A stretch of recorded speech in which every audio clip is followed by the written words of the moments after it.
Hello everyone, it's Patience here again. Welcome to another video. So I'm filming this on the 22nd of May 2025 and it's been declared by LNER as their 225 day. In other words, Intercity 225, the Class 91s. And the reason for that, of course, is it's 22.5. Now I was going to go to Doncaster and film some of the Class 91s coming through, but I'll be honest, I've been working a lot recently. I was really tired and I just couldn't get up this morning, so I've not gone to Doncaster. But I would still like to mark the day in some way or another. So I thought I'd show you some pictures of some models that I did. As many regular viewers will know, I do code 3 repaints, mainly of model buses. I tend to sell them on because I haven't got the storage room for them. I don't make any profit from them, I just get my money back basically from the donor vehicle and any materials. But selling them on it means I've got plenty of room to have other buses basically, and to keep doing the repaints and things. And then it obviously gets me some money back to buy some more. But I did go through a phase a couple of years ago where I did quite a few trains, and one of the main things I did was some mk4 DVTs, some Class 91s and a couple of mk4 coaches. And the inspiration for that, of course, was the LNER Oxblood livery, the sort of Oxblood red version of the Intercity Swallow scheme that they've put onto the 91s and mk4s. That was about, fairly new back then. I really liked it, but I haven't got room for a model railway or any model trains basically. So I got a few old ones in that I bought on eBay. I partly repainted them, did them up as I will explain to you, and then sold them on. Again, just didn't make a profit, just got my money back, and it just enabled me to buy a few more. And the main driver of it was that I wanted to do a model of a train in that livery. And I also wanted to, look at it for a bit while I still owned it, but it also helped to rejuvenate some of the older models that you find for sale on eBay or at model railway exhibitions and things. There's quite a lot of 91s and mk4s just there in their old Swallow livery, looking a bit sorry for themselves, and I thought it would be a way of just bringing them back to life, if you like, and bringing them to new owners and giving them some relevance. So we start not with a model, I'm not quite that good. This is 91101 in its LNER Oxblood livery at Leeds on the 18th of February 2023. One of the inspirations for the modelling project. Looking very, very nice indeed. So this inspired, I set about collecting some various old 91s and mk4s from eBay. And I did a few locos, I did 3 altogether I think. The first of which I believe was this one, 91127. Now as you can probably see, I didn't do a full repaint on them, I didn't need to. The Oxblood livery is similar enough to the old Swallow livery to mean that you don't need to fully repaint the locomotive. So I took the old numbers off, just removed them with a bit of thinners, and then I painted over the dark grey bit of the old livery in Humbrol Maroon, number 20 Maroon, which is a good fit for the Oxblood. Kept the original red stripe, as you can see there, and the buff bit at the back. All that is original, all the front window surrounds and things, and the yellow panels original as well. Added the numbers on with some Railtech transfers, including the repeater number on the front there. Notice on the second man side on the locomotive, you'll see it's on the other side on the DVT in a bit. Again, Railtech transfers for the LNER logos.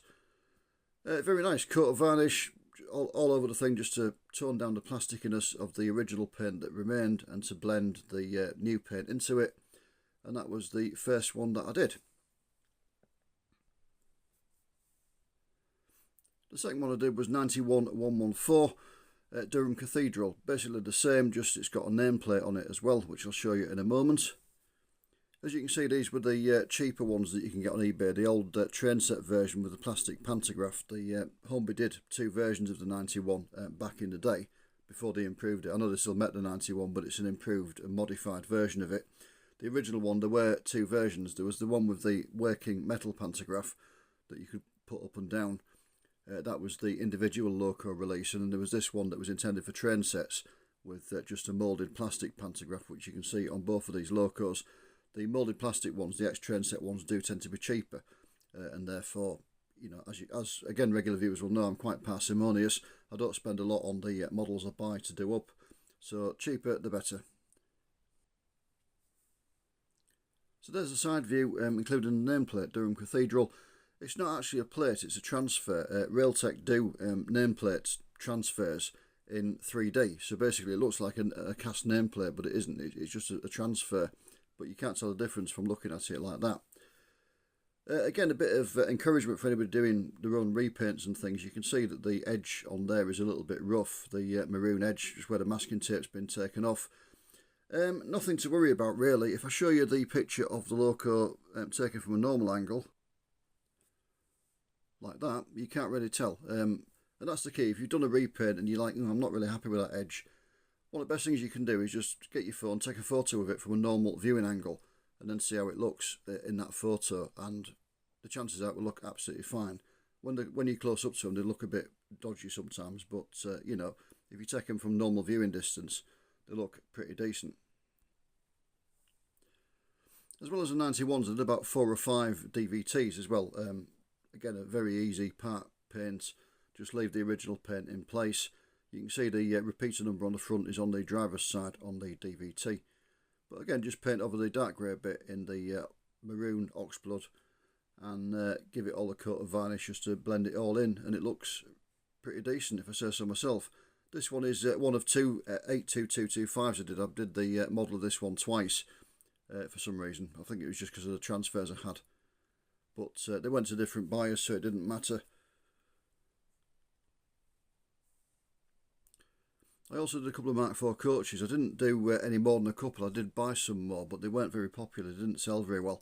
It seems a lot of modelers are short of room and would rather just have the 91 and the DVT rather than the coaches to go in between. But again, it's pretty similar. Transfers taken off with some thinners on a cotton bud. I think I left the numbers on actually. You shouldn't do really, because the ones home been modelled are not still in service, generally speaking, with LNER, but I think I just left the numbers on for ease and convenience. But obviously you could renumber it. Paint over the dark grey again in maroon. You need to get a little bit of a kind of a buff colour and just do the edgings on the doors. You can see they've got this edge around them, which they didn't have on the original Intercity scheme. The grey came right up to the door. Paint the doors themselves in a mid-grey colour, steps in yellow. And I don't know if you can see it on the photo, but I have painted the interior as well. I've done the interior in a representation of how they actually are now, with the sort of deep red seats, rather than the pink interior that the Hornby coach had originally. But yeah, I did a couple of them, but as I said, they weren't very popular, they didn't sell very well, so I didn't bother to do any more. But yeah, it was still a nice experience, good to try and put a train set together. And you can see a Routemaster bush just poking into the photo on the right hand side there. One of the more normal kind of things that I do. The final 91 that I did as part of the project, which I had to do, was 91119, the one that's in Intercity livery, that's still running like that. So that was just, it's basically a Hornby one. Original numbers taken off it, new numbers put on. I believe, looking at the reference photo, said at the time it didn't have the repeater number on the front. It probably still doesn't, I don't know. Not 100%, but it didn't when I looked at my reference photo, so that's why it hasn't got a repeater number. But yeah, new numbers on, and I got a plate made up from Railtech to do bespoke plates, because nobody seems to do it. It does just say Bounds Green. It's the old British Rail one from a HST power car, basically. It just says Bounds Green. It should say Bounds Green, Intercity Depot, whenever to whenever on this one. But it just does say the name Bounds Green, but it's close enough. So I put that on it, and again gave it a coat of varnish just to tone down the plasticky finish of the original, and sold it on and made my money back basically. But yeah, it was just a nice little project, and it does show you how much difference you can make just by varnishing over it. The original finish, as I say, is quite plasticky on the Hornby models, of the ones that were made in the 90s. I don't mean the current ones, but yeah, just giving it a coat of satin varnish has toned it down wonderfully and made it look a lot better.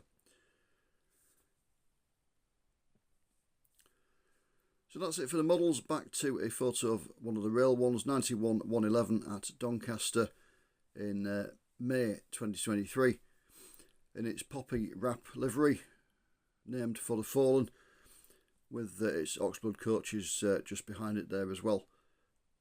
Very, very nice indeed. 91 still very much in service at the moment. I will go to Doncaster and film some at some point. I will do that video at some point. It just won't be on the 225 day basically.